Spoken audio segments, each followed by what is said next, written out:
Professors of Reddit, what were the worst papers that you had to grade?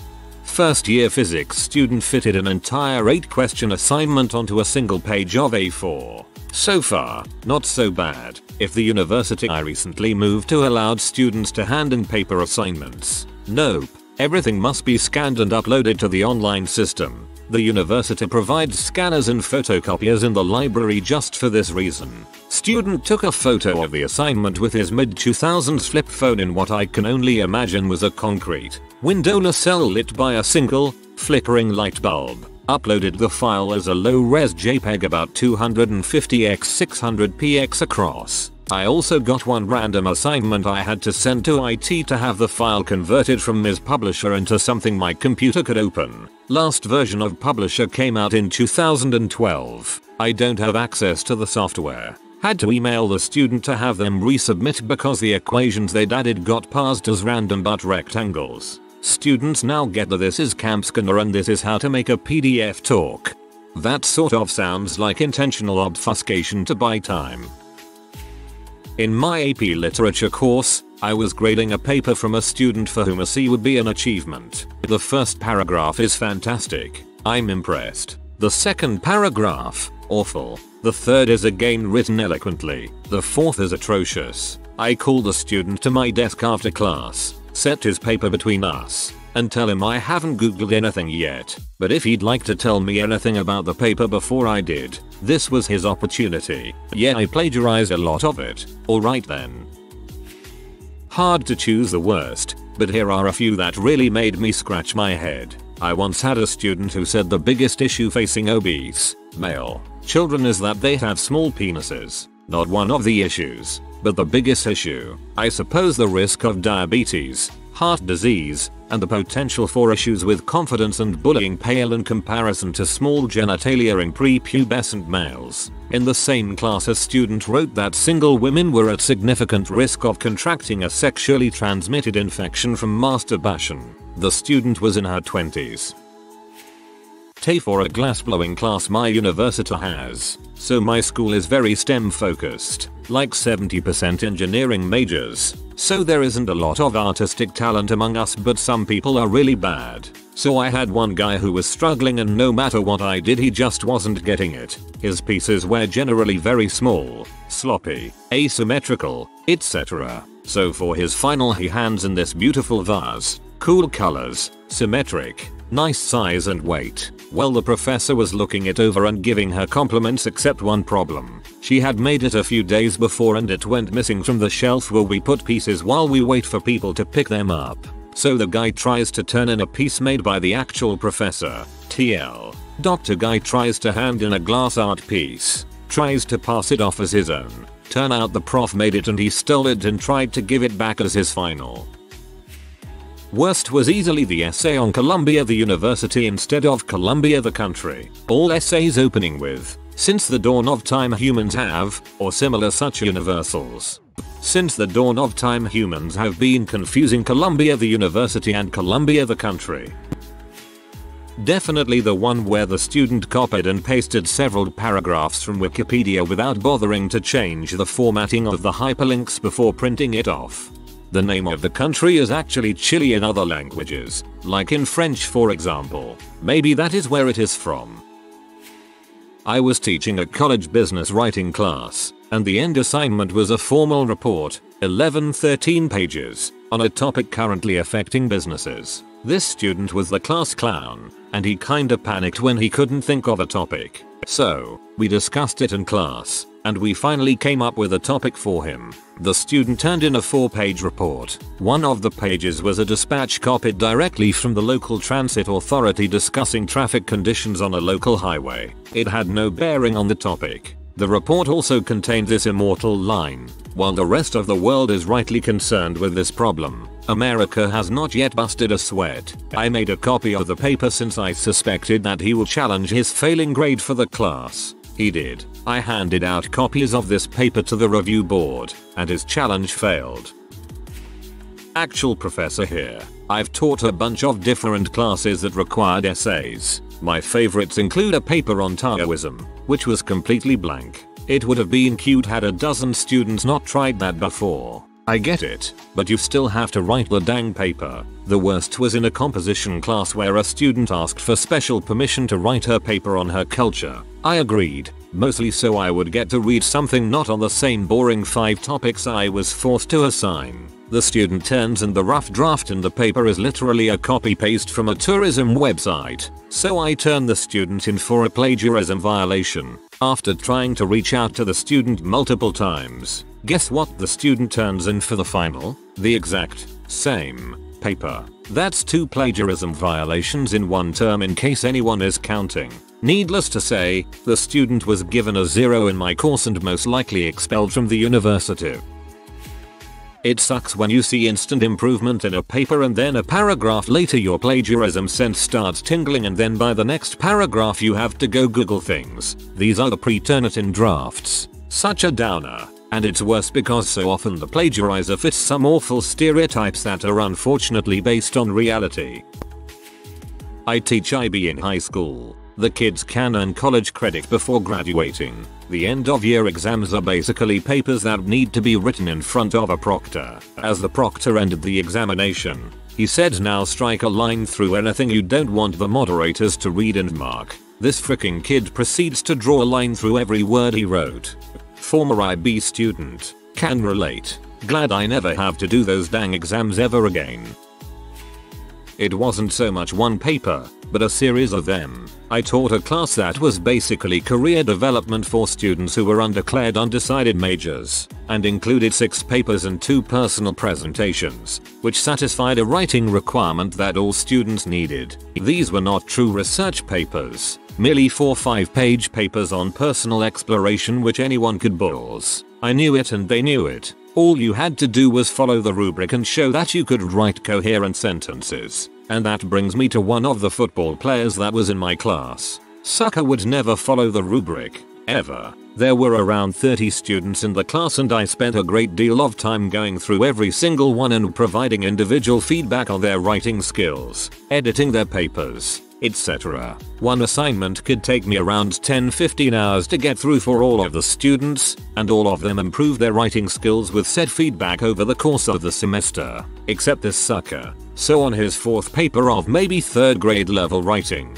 and the same mistakes I had been correcting all semester, I wrote an entire paragraph in the middle of his paper indicating that I don't think he ever read his feedback and he could disprove this by coming to talk to me in class, or office hours, or email me. I put it in his 5th paper, and in the written feedback I provided for both of his presentations, and his 6th paper. Dude never came and talked to me or changed anything about his writing, and continued to disregard the rubric. Then had the nerve to get upset when he got the aka an F, as it would affect his overall GPA and therefore make him possibly ineligible. This ain't high school anymore, bro. That's what he called me at the end of the semester when he asked me to bump up his grade. I laughed.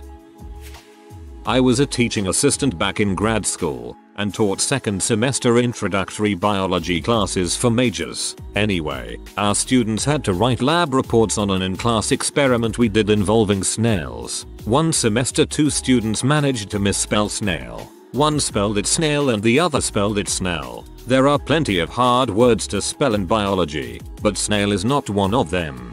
I knew a man whose last name was Snell. He used to teach art. The last time I heard from him, he floated a couch down a river in Alaska. Also, he was living in a sauna floating in the bay during the time I knew him. If PowerPoint presentations count, I teach a postgraduate course in marketing and often ask students to give a 10-minute presentation on any subject related to marketing. I like it when students come up with something personal and original that I like learning about myself. One student gave a presentation about Nike and Roger Federer, which potentially is a great subject. However, the presentation was 50% about Federer's career and 50% about how he needed special shoes due to previous injuries. He did not bring up anything related to marketing. For example, how Federer was a great celebrity endorser for the brand. In fact, he seemed to believe that the co-branded shoes were primarily made for Federer because he needed special shoes, not for regular Nike customers. It was all a trick. You have been targeted by Roger Federer's marketing agent.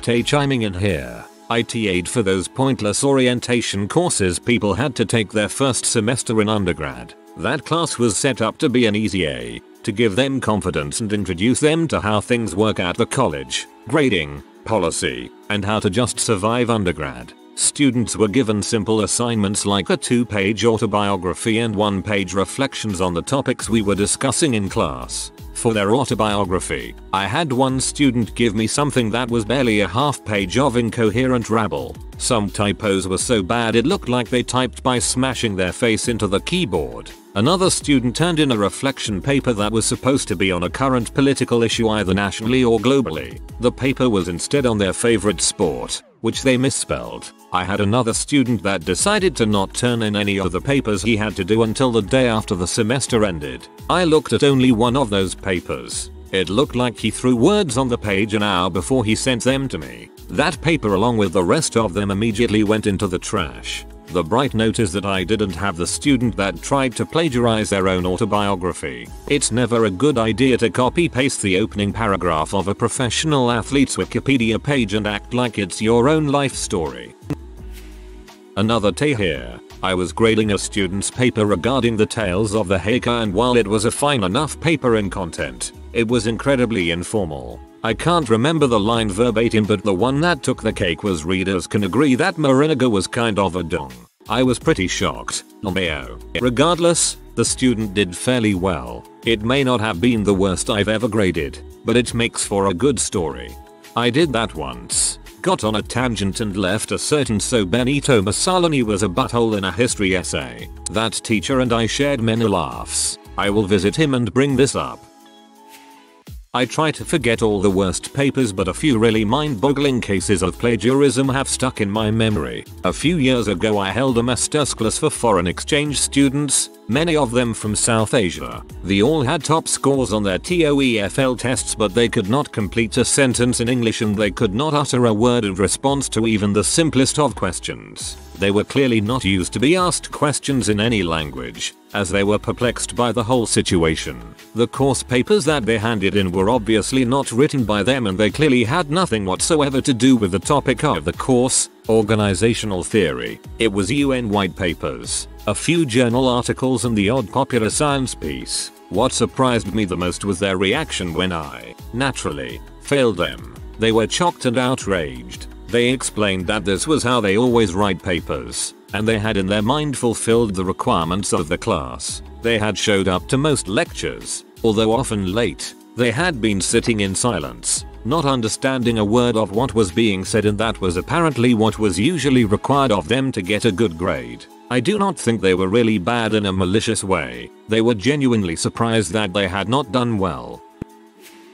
No a prof, but a tay. I was a tay in a first year math course called Introduction to Group Theory. In one of the HW sheets, it was needed to prove that two groups, denoted S3 and D6, were equal. One student turned in a solution, starting with the words, "We'll first prove that the group S3 is equal, and later prove that D6 is also equal," followed by about 3 pages of the mathematical equivalent of pure gibberish. Whoa, I don't know the first thing about group theory, but that's still freaking funny. That's when you know you've really fricked up. I was a tay in college, and while none of the assignments I had to grade were particularly egregious, there was one story that one of my tay friends told me that really stuck out. He was a tay for a large lecture course that served as an introduction to engineering.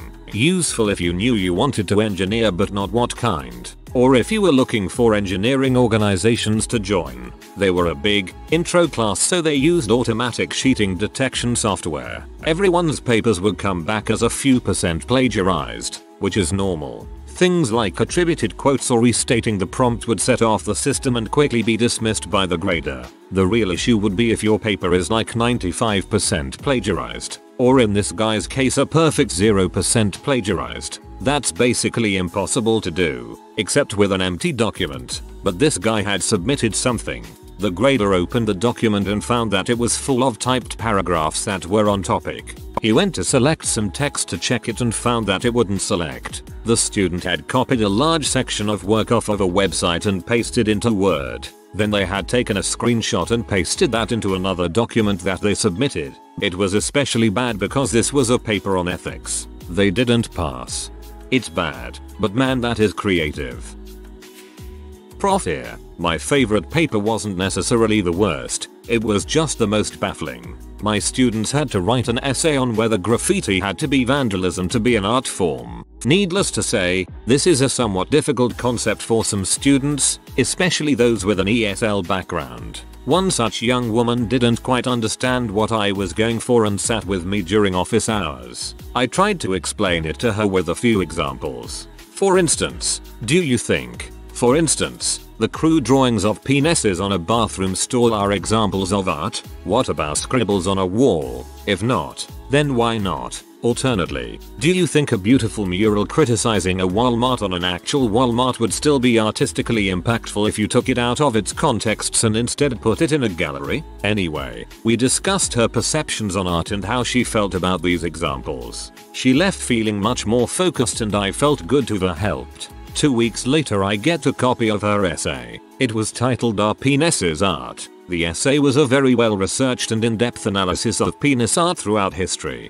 There were pictures, and a whole historical analysis about dongs and balls as depicted in artwork. Her search history is still no doubt eroding her computer from within. There was nothing related to the original question, but the essay was so odd and so out of nowhere and brought me so much joy that I passed it.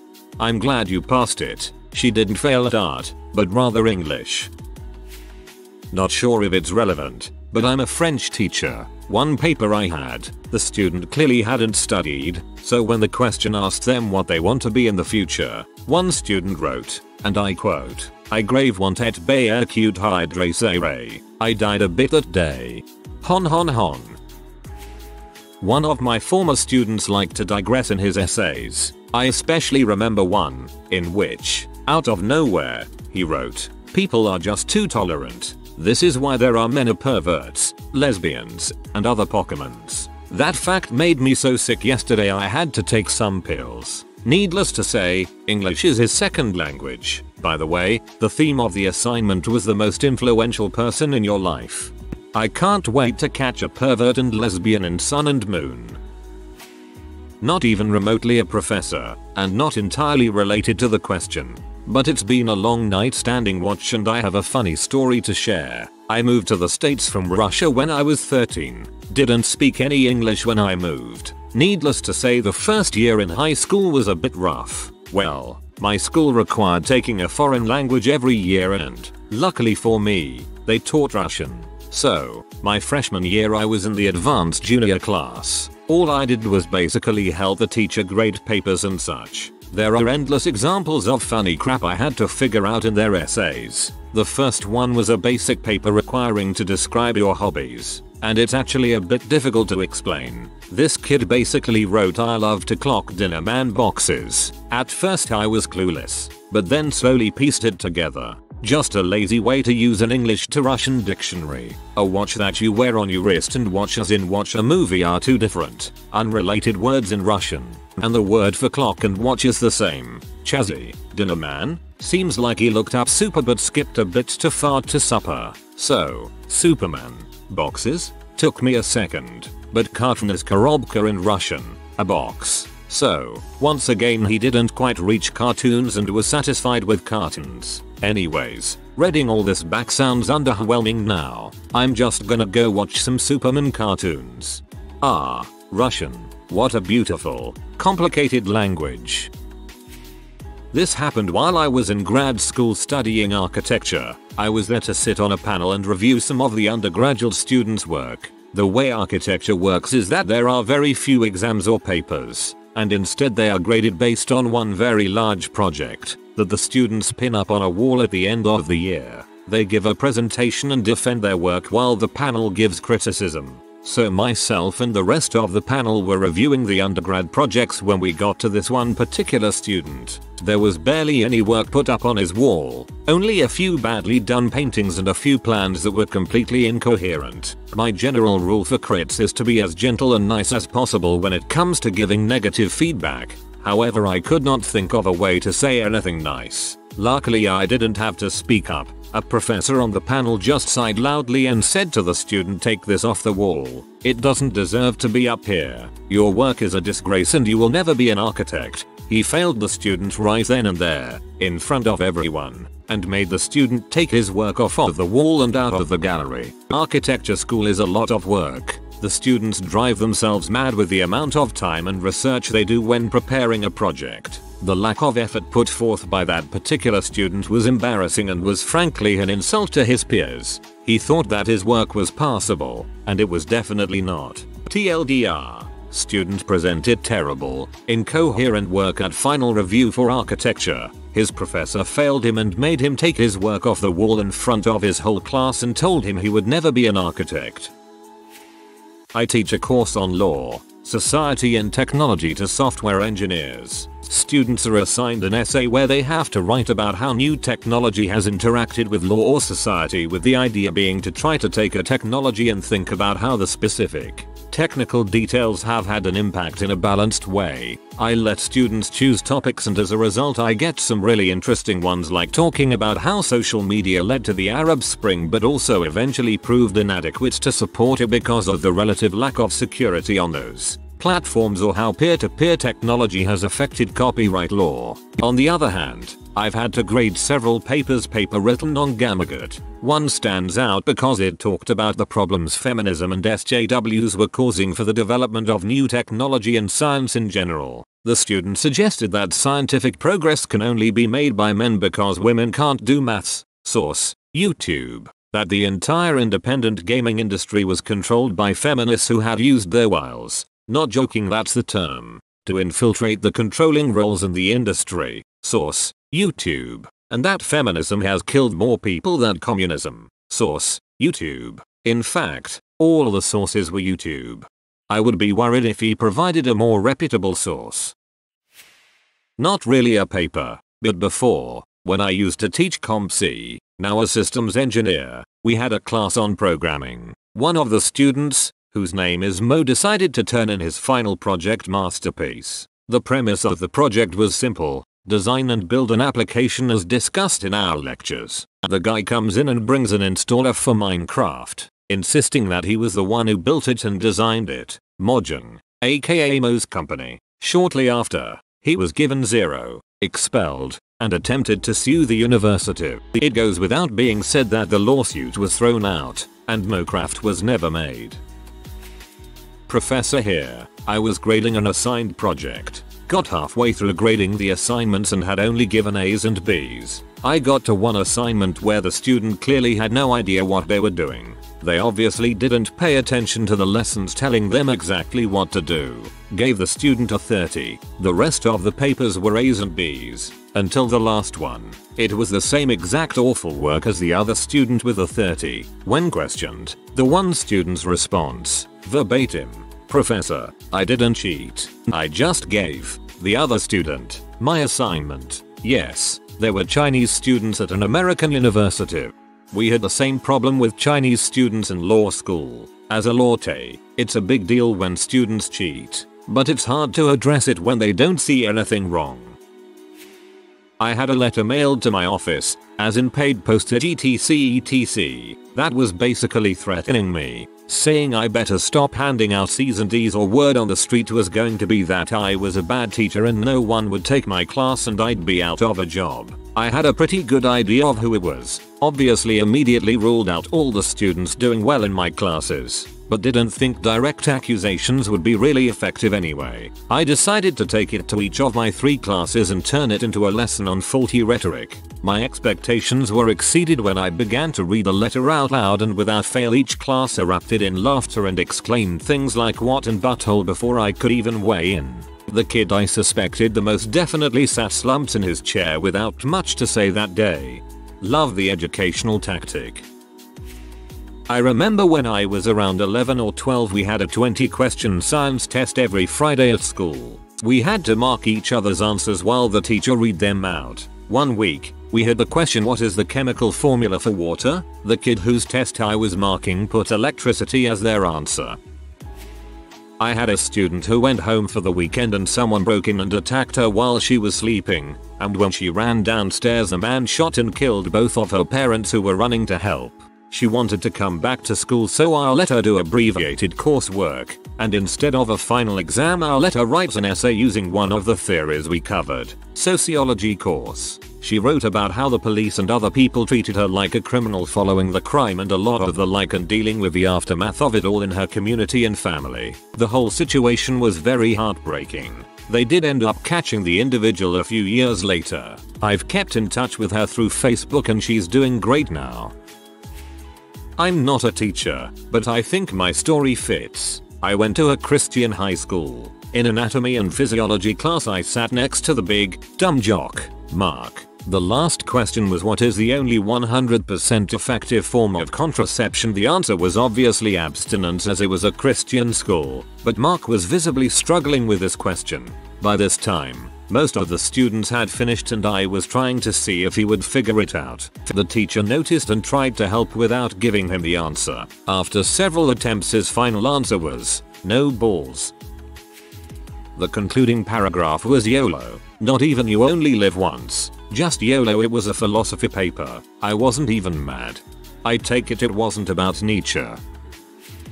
High school history class in France. The topic of the 2 hours exam was internal population migrations in the US in the 1960s, with some stats provided to comment on. The core of the expected answer was to justify the observed migrations by the South, relative economic decline and employment in the West and North being fueled by the booming industry. A very left-leaning student, having reminiscences of having studied the US Civil War in English 1860s, made her whole argument around the liberation of slaves in the 1960s, leaving the plantations and going to look for work in the less racist North. She happily inserted references to Martin Luther King and Lincoln speeches to mix stuff up a tad more. In her paper, the Civil War and the Civil Rights movements were completely intertwined. The Civil War and the Civil Rights movements were completely intertwined. I mean, they are in the philosophical, political, and historical sense, but not chronologically. Had she made the argument that the way things were handled in the South during and after the Civil War eventually led to the internal migrations in the 1960s, that would have been a pretty good paper. If you are new to the channel, you can subscribe. I publish new videos every day. Until then, check another video.